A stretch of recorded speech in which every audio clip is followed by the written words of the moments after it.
এখানে কাঁচামরিচ, রসুন কোয়া, তারপরে ধনার পাতা নিচ্ছি, আর এখানে পেঁয়াজ ভাজতেছি। এখন আস্তে আস্তে সবগুলি দিয়ে দিব।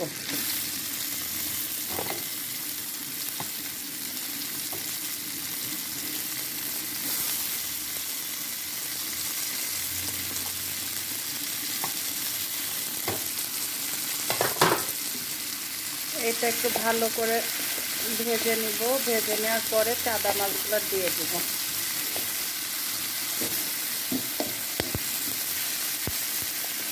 তারপরে একটু কালো জিরা দিব, আলাদা করে ভেজে দিব কালো জিরা।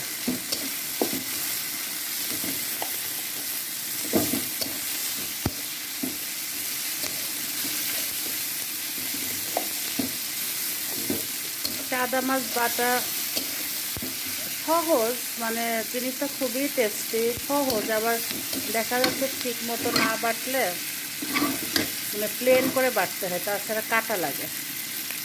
যারা সুন্দর করে বাটতে পারে তাদেরটা আসলে বেশি টেস্ট হয়। আর এটা ভালো মতো ভেজে নিলে আরও বেশি ভালো হবে।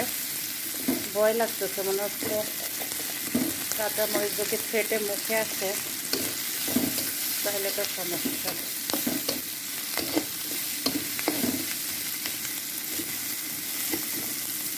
সেই জন্য এই যে মাঝখান দিয়ে খুন্তি দিয়ে কেটে নিচ্ছি।